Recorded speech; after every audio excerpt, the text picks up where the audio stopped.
Now this is a way that if you want to maintain full control over your card sales, so if you're just going to purely use Studio as a design tool, Robert's actually creating a proof of this card right now. Now if you're just using this as a design tool and you're going to sell to your clients, then you would actually go to the share cards. Do we want to see just a simple proof? Yes, let's go ahead and do that. Yep. You can also do just a simple proof. This is when you have full control, as Matt mentioned, where it's just literally going to shoot out a URL that you can share with your client, and it's going to show you front and back. It's inert proof, and they're just going to say, yes, I love it. Yep, right? Absolutely, and there isn't anything that is customizable from that link. That's good to mention as well. So that's going to be the simple way that you as a photographer can maintain control over the design, and you're just sending them a proof to approve or to change or whatever they need to on that. Unbranded and unpriced. Unbranded, unpriced. Thank you for that. Now, like we were saying, there's multiple layers of flexibility and usability with Studio. So I kind of like to think of it as like a sliding scale of involvement. Do you want to be completely involved? Do you want to be kind of involved? Or do you not want to be involved at all? Okay. So what Robert is circling on the screen here is going to be a share cards link. Now with this link, it is an unbranded again. It's not going to come back to White House Custom Color, a way that your client can look at their card design and also see other options of cards that are available. So once you've created that project, like we talked about at the beginning, those images live there, and they're available for card design, album design, wall display, all the things. Now on this page, and we'll talk about this in a minute, what Robert's circling there is the custom logo. So you're actually able to upload your logo.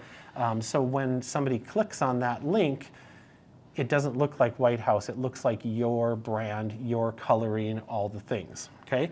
So he's also kind of circling on the film strip there. So those are going to be your images that you've uploaded to your project.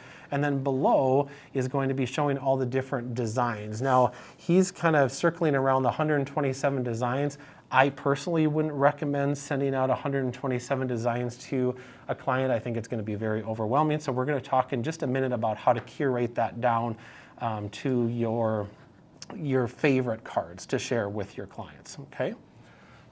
So what he's doing here is just moving forward into the way that your client would view this, and they could go in and customize it, change out the images. They could potentially change out card design. They could change out the envelope design, color, design of the envelope, printing of the envelope. So they have all the functionality that you essentially do, and it's all in their hands to be able to play with and design, and that automatically saves into Studio. So it makes it a super cool tool for people that really want to be involved as a client and or as a final user in designing their cards and playing with things, because people do like to do that. So as Robert's kind of playing through here, we're going to bounce back in a minute into our original setup tools for Studio. So now that you've seen the different ways that you can be involved with it, we're going to go back and show you how easy it is to do your initial setup here.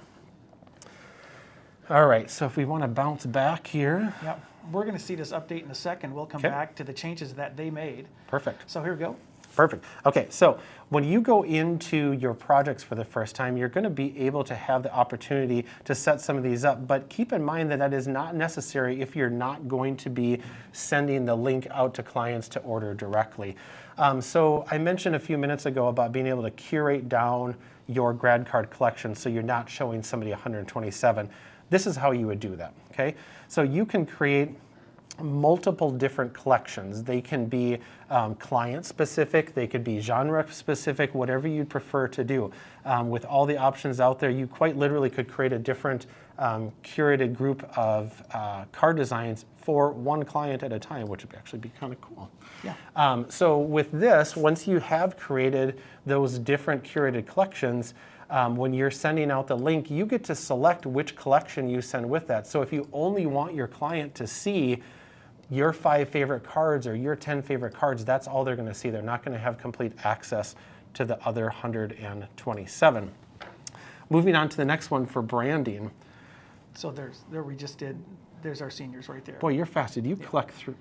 I did. Like 3 in that time? Wow, I did. You're amazing. Thanks. Okay, moving on to the next one is going to be our branding. Now you did see on a previous page that My Studio Photography did show up as the logo. Now that would be your photography logo. So you're able to do your logo, you're able to choose your accent color, you're able to put in the studio name, and then also your card branding. So it's kind of cool. If you are going to let people design their own, you put the card branding on the bottom of your website or a message or whatever you'd like it to be.